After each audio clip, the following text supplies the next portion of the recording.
Yeah. Fuck. Okay. There we go. Alrighty. Sorry about that, guys. Let's start over, right? Good morning, good evening, good afternoon. We're here with Inti Campo.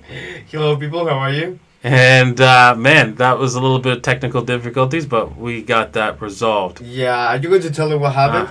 Yeah, the mic was turned off right here, so that's why we weren't getting any sound. Right. Anyways, today's show we're going to be talking about a hedge fund that was a little bit late to the party, and Bitcoin dumping and NFT pumping, and also we're going to be talking about what's going to be next to pop. Sorry about the technical difficulties, but hey, we got it fixed, and on we go. So let's get on with the show and move on to Bitcoin first, right? Are you forgetting something? Oh, yes. We got to talk about the little disclaimer that you've got to mention. Yes. As always, people, it's worth to remind you that this video is for entertainment purposes only, and this is not financial advice. Please do your own research before putting any of your hard-earned money on the market. Alrighty. All right. Let's get on with that. I'm surprised because I pretty much... There's like absolutely no sound, people, like, because Inti's camera had the sound on and there was no sound. That's weird. All right, we'll deal with that next time. Oh boy. Alrighty, so well, Bitcoin is not listening to the Go to Moon sound, but hey, at least now on the 4 hour, right? We turned around. I was talking to Chris as we're doing our video, our evergreen video, and I was saying that on this hourly candle, if we didn't turn around, right, if this candle did not close higher, it was going to be absolute disaster, because it would have pushed this thing into what's it called? It would have been lower, this low on the indicator, and that indicator would have said, okay, well, we got more further downside. And because it didn't do that, I was like, "Oh, thank God." Let's see what happens on the MACD. Yeah, the MACD wouldn't have been that much relevant, but at least that indicates that, hey, you know what, price is going to turn around here. Not only that, overall we have like a hidden divergence thanks to the colored coins. You can see that we've got this white hot. You can see how the color is white hot down here. And the color is white. This is a part calculation with RSI, and because we are pushing the white hot movement downwards, right here, and not so much, and it's up downward down here. It's white as hot down here, but then also you can see how it's red here. Well, now that creates a divergence. Even though that's a little bit lower there, it creates a divergence. And let me just get rid of those fibs there. It created a hidden divergence between here and there. So that's also a positive sign as well. Of course, I don't know if you've heard Willy Woo. Let's see if I have that brought up here. Willy Woo is saying that, hey, you know what? I ain't seeing... he's not seeing this sell-off as real people actually taking their money, putting it on exchange, and selling it. So that's always a good thing, right? I'm happy about that. I think maybe this might be the turnaround, the turning point for Bitcoin, where we don't see below 10,000 ever again. Who knows? Maybe not. But so far on the 4 hour, that looks absolutely fantastic. All right, let's go quickly take a look at the daily before we move on to Ethereum, and then we'll see what's going on daily and move to Ethereum. Oh no, don't like that. I have these things called the SAR, the SAR, the lucid SARs, and basically it's used for like commodities so that you can tell when markets like are in a bear trend or bull trend.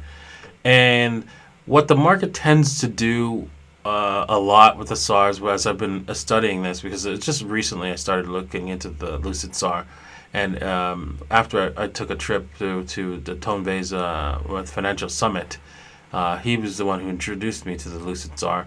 I noticed that a lot of times when we get close to the lucid SAR but don't break it, and things look bullish, that's not it's not a point where you want to go long just yet. What happens is it tends to, like, you can see that we're bouncing off of the elusive czar, and is there, even if we were to go higher, for example, elusive, what would happen is some point in time is that we'd have like a big dump to wipe out this czar and then go higher, some sort of like scam wick. So I'm going to expect a scam wick now, looking at this on the daily, that breaks this czar before we actually start going higher.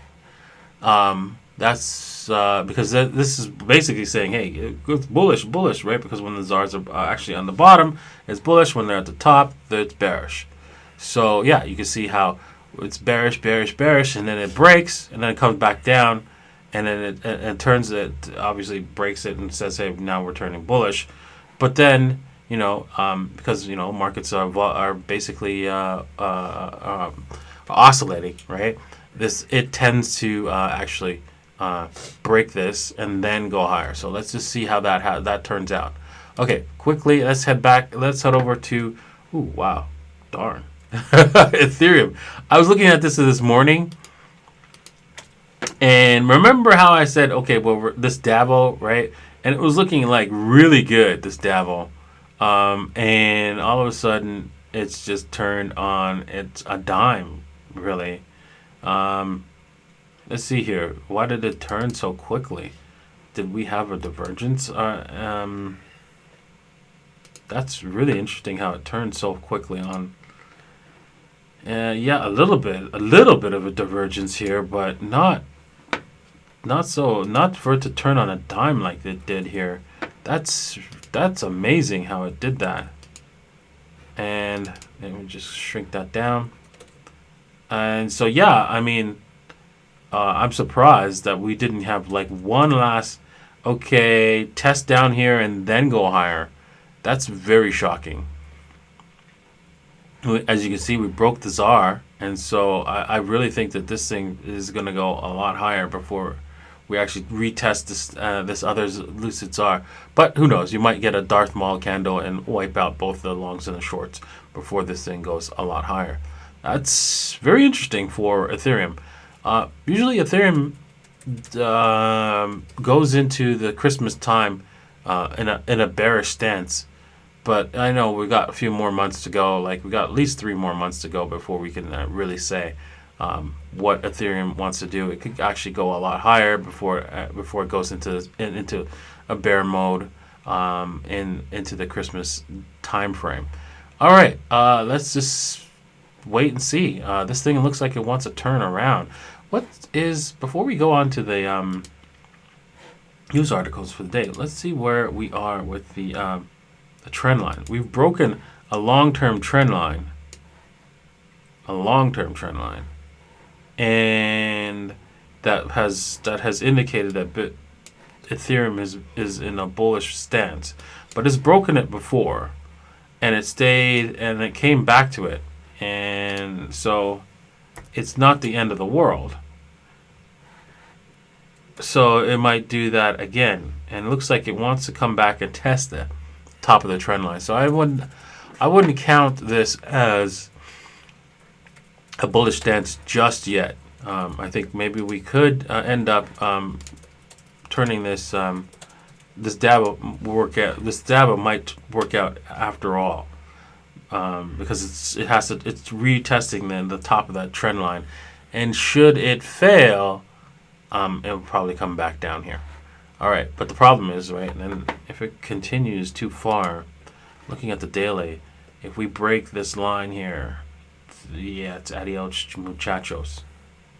That's why they're defending it. Yeah, if we go breaking down through 306, I think it is $306.68. Wow, I'm surprised it's not 666. Okay. Yeah, that's it. That would probably break us down all the way down to the 280 mark, and that's why they're defending it. Okay. Well, with that said, let's move on to actually. Before we go on to the news of the day, man. Bitcoin dominance first. Let's talk about First, talk about the Dixie, right?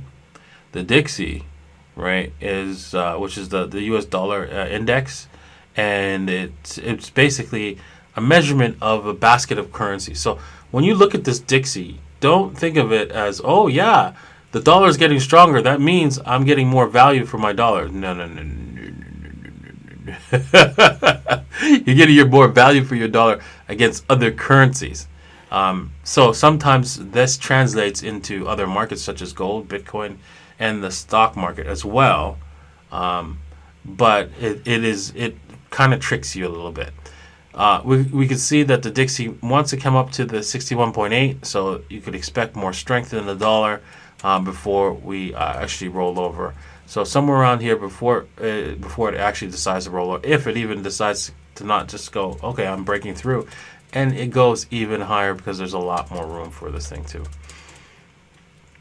roll. So if you say like if it breaks, we actually move this the Fibonacci level, and you can see where, oh, look at that, the 38.2 is pointing right to where the 61.8 is on that last. If we were to do the fibs from here. So yeah, so most likely the 61.8 or the 38.2 is the level where we're going to break. But if we hold the 38.2 at this point here at the 96 level, it will break down. If not, we're going to head all the way up to the 98, 99 level before we see any kind of breakdown. All right, dominance. I know. We got to get to the news stories. I just wanted to point out that the dominance is basically on the cusp of breaking out and heading, oh boy, all the way to, at the minimum, to the 65, 66 level. And to make matters worse, this Davil could take this all the way up to the 70 level.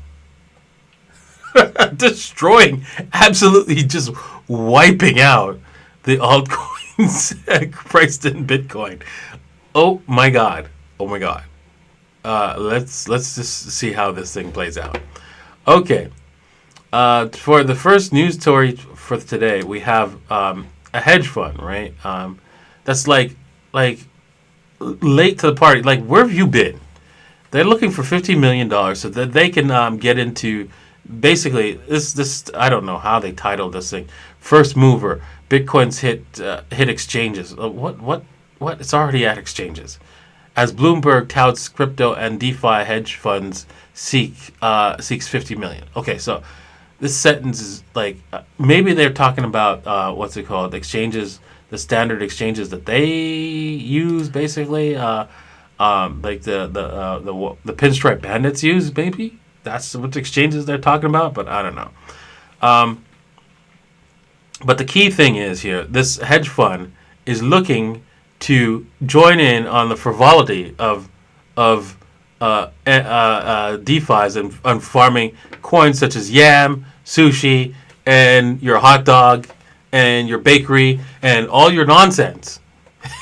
With $50 million of people's money.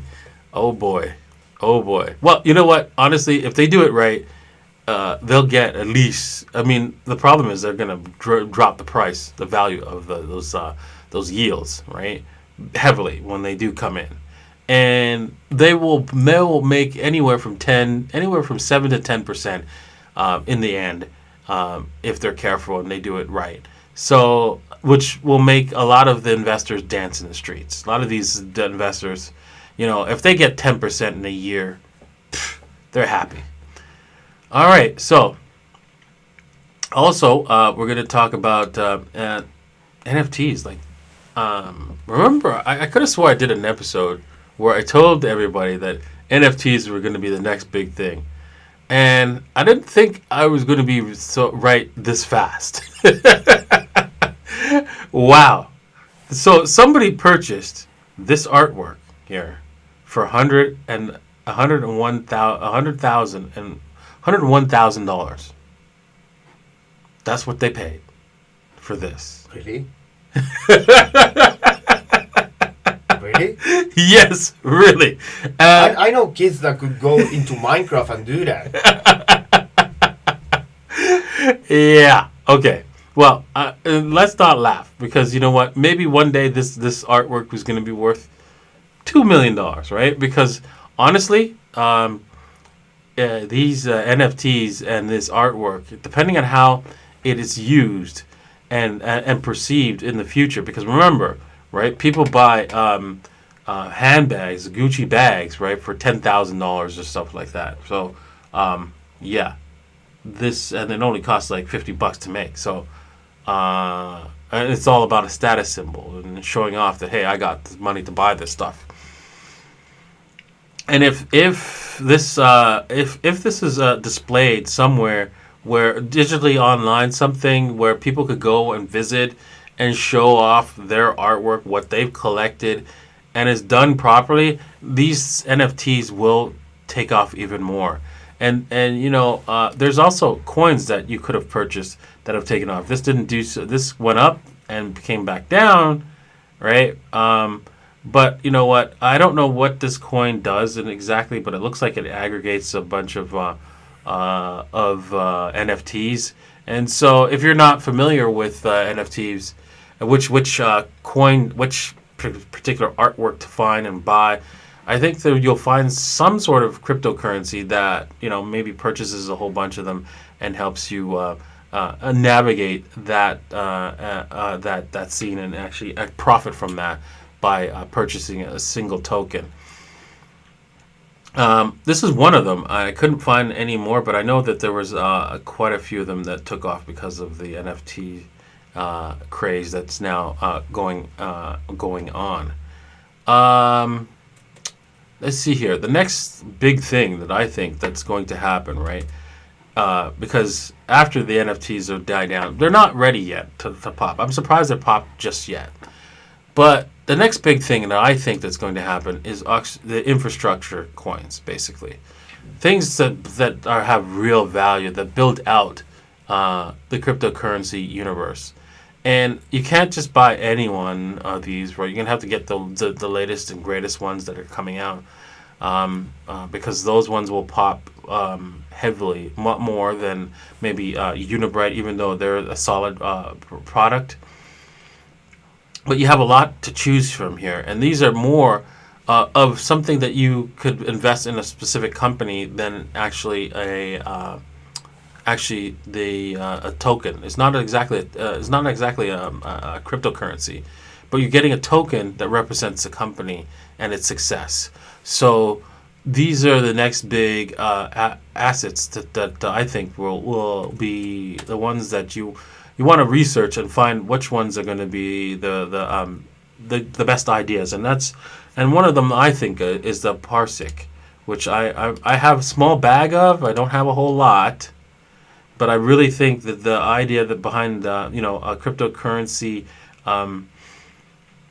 basically what they do is let you know what you need to, what developers need to know about what's going on a blockchain. So you could hook into their APIs and be able to be notified when something happens, when somebody sells a particular coin, or if they move some cryptocurrency from one place to another, or some sort of transaction that you are interested in, you will be able to find out. And I think that is definitely going to be used in many developments in the software in the cryptocurrency space. So I'm looking forward to their success. Of course, it's up to them to actually build this out and be successful at it. So that's my take on the infrastructure coins. All right, so I guess I think that's all for today.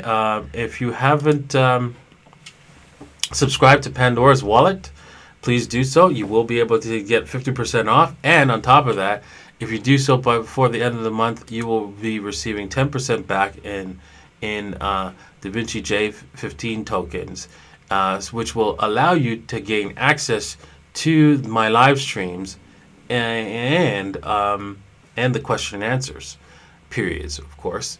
Also, I'm going to be, gifting dividends to all the owners of Davinci J15 tokens. So if you haven't gotten your tokens yet, you should buy at least a couple of them, right? Just to so that is to say you've got some, and actually maybe participate in the live streams going forward. So, or you could even buy just one, of course. Alrighty.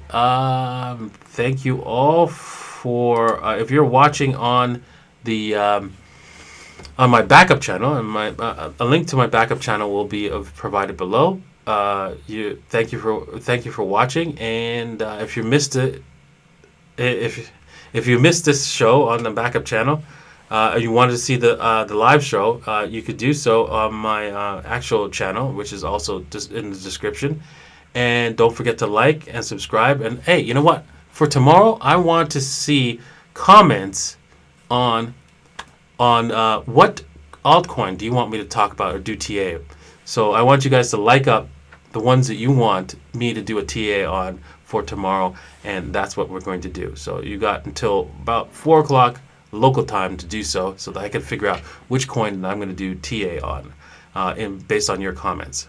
All right, thank you very much. And now we're on to the question and answer period of the day. Awesome. So, first question is from I am Ramekin. This person asks, I don't understand this non-fungible tokens craziness. You can literally just copy an image and re-upload it. There's nothing unique about anything. Yes, that's correct. You can copy that image, but you're not the owner of that image, right? That's the difference. So, for example, this is going to be mostly useful in games, if you ask me, in the future, because people understand that in games, right? Because they can buy a specific skin and then show it off to their friends. And so they just need an environment where it could be actually shown to other people and say, hey, this is what I've got, right? And yeah, maybe you could copy it, but you can't prove that you own it. Right, and so long as that, if there's an environment where you can't actually display an image that you don't actually own, that will blow up NFTs to unbelievable proportions. I don't know if any of the viewers know or play the game CS:GO, Counter-Strike Global Offensive. There is very common that you can buy skins and you can trade them. Because of that, they reach prices that you could ever imagine. Remember when I showed you a skin for a knife? God, I know, it's a pixel. It's just an image on like video game, and it's worth $12,000. Exactly.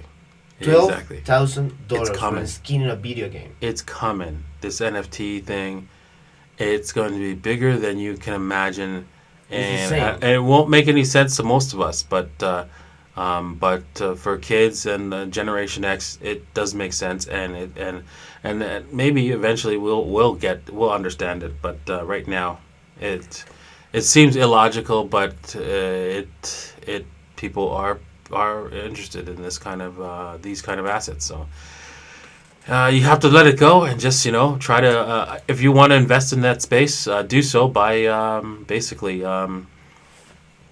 Finding maybe tokens that will invest in that space for you, so that you don't have to figure out which NFT will be the next big thing to sell off, and make lots of money on. So, all right, next question. So, this is a super chat from Nick Van Dyke. Nick asks, you mentioned 1.2 million Bitcoin at the end of 2021 weekend test stream. I'm curious about the TA for this figure and time frame. I'm expecting a cycle top of 140k by the end of 2021. Cheers from Belgium. Well, the problem is right there. Here's the thing, right? There's a convergence of a lot of money coming into the system, and a lot of people actually trying to figure out where they need to put their money in order to save it from melting away from the inflation. And at the same time, it's a lot easier to get on board onto Bitcoins. So the way I see it is that there's a massive bubble coming. And if the Federal Reserve and central banks wanted to keep the price of cryptocurrencies and Bitcoin down for the longest point in time that they could possibly can, right? This is their opportunity to do so.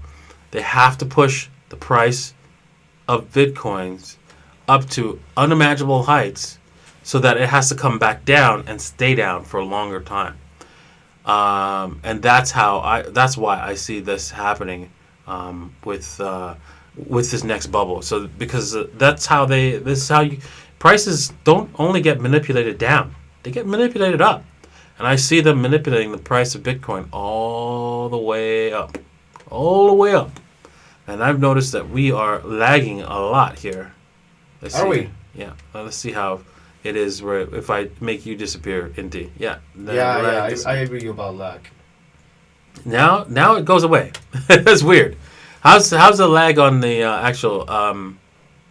actual video stream? It doesn't look too bad from my end. All right, cool. All right, let's go on to the next question. And another, let's just say another 10 minutes, and then we're going to go on to closing off the stream and going only to Twitch. And so if you're on Twitch, don't worry, we will get to you, and we will get you time to give some questions, and I will do my best to answer. All right, next question. I have some say from Twitch that are really good. All right. Okay, this one is from Julio Cesar, and I love this question. He asked, can we use NFTs to authenticate software? NFTs to authenticate software. Yes, that's a great idea. That's a great idea. I loved it because it was like thinking out of the box. Oh, wow. Yeah. Can you imagine that? Yeah, that's coming. Like, I never even thought of that. And that's a great idea. Because you could actually use a token that's an NFT to identify your ownership of the software. Yeah. And then as long as you have it in your wallet, the software will run on your computer. Jesus, dude, you just came up with the next big thing. Write it down. Somebody's going to see it from you. Exactly. Wow, that's a good one. That's a good one. All right, next question. Next question is from Kev Allen, of course, and says, in my view, NFTs will be the most used for in-game creations. For example, Half-Life or Minecraft. What do you think? Yes, this the only problem is, right, game manufacturers don't want to interoperate, right? But if they ever did, if you got two game companies to share an NFT token, so you'd purchase a skin on one and use it on another game, that would blow up those two games to unimaginable heights. Can you imagine? I think Kev Allen said these two games specifically because Half-Life and Minecraft are like sandbox. So you can do whatever you want with them. Not with the code itself, but for example, you get into a Minecraft world and you can create whatever you want. Like a piece of art, for example. Okay. Many people do that. So maybe you can sell that file as an NFT. Yeah, but the thing is, right, if it's only useful in one world, right, it's limited, right? But as soon as you could add it to another world, right, it increases its value, right? And because it increases in values, it increases the value of people actually playing the game as well. So I see if any kind of a game if two game manufacturers put together, or even if they build two games that they allow for interoperability, right, of these tokens, of these non-fungible tokens and skins or whatever, basically, so that you can share them across different games, they will just clean up. All right, next question. Okay, this one is from Elva Young. And Elva asks, hi, I'm thinking about dropping off medical school and pursuing trading investment career. I'm almost six figures thanks to Bitcoin. What do you think, Davinci? Well, did you actually, you went to medical school for one reason, and that's medical school is very expensive, right? Trading is something you have to like, and if you like it like you like medicine You must have liked medicine in order to go to medical school, or maybe you were forced by your parents. I don't know. but yeah, it's a challenge, right? In medical school, trading is pretty much boring, right? Once you get the hang of it, it's an emotion. You just like cut your emotions and follow a same pattern over and over and over again, and there's nothing new, right? So with with medicine, there's always something new, something cool, something advancing, something that is not repetitive, basically. So I can't really give you advice on that, other than to show you the differences between the two, right? And then you have to decide, hey, you know what? I like this or that, and then decide and go down your own path. All right, next question. Next question. So we have a question from Twitch that I was saving it only for Twitch stream, but it's very important because I was looking at this yesterday and I got scared. This one is from Wesley 97 and ask, I would love to hear your thoughts on the metals sell-off. Oh, the metals, yeah, exactly. How they've actually, yeah.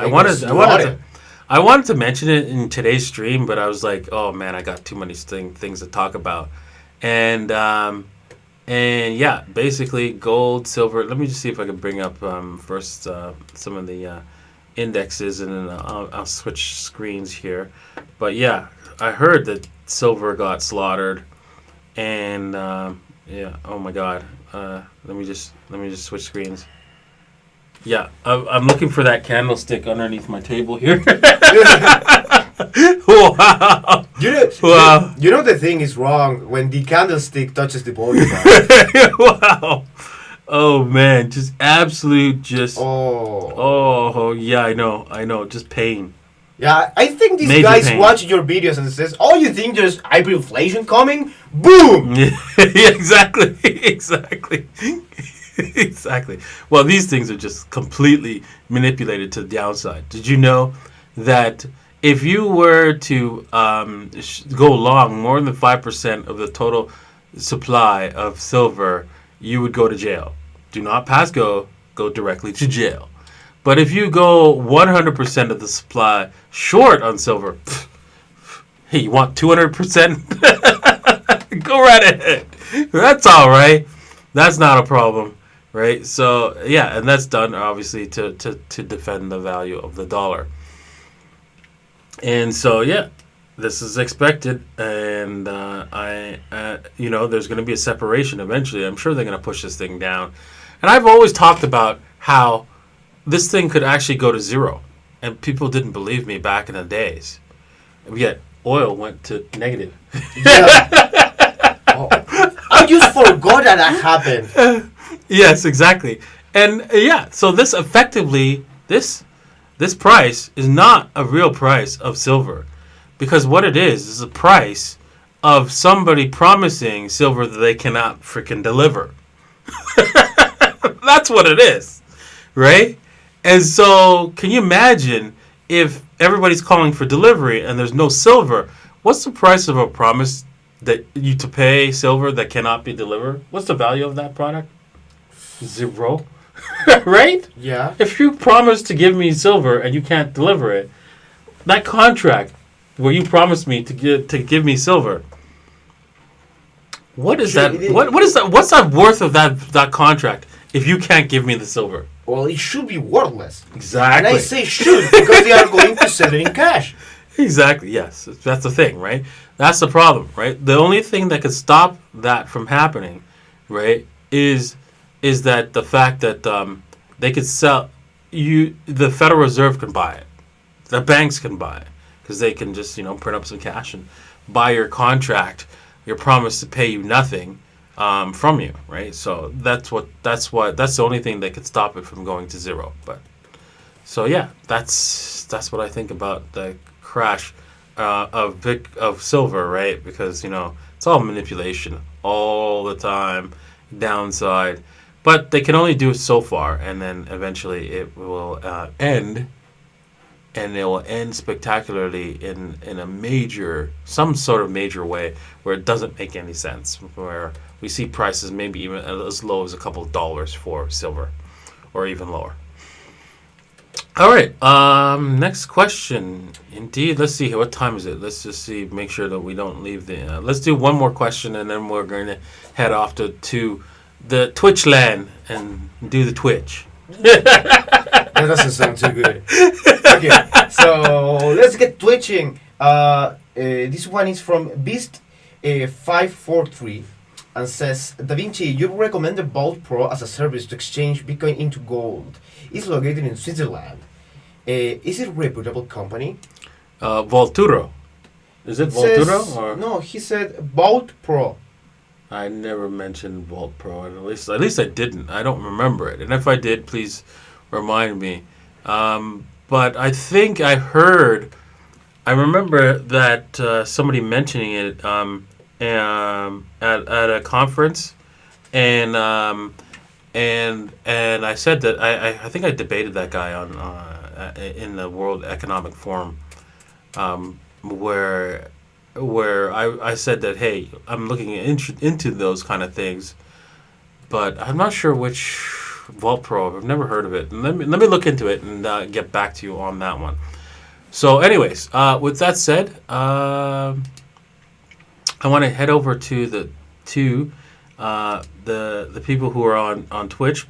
But thank you all for watching today's video on YouTube. Thank you for liking, hitting the likes button.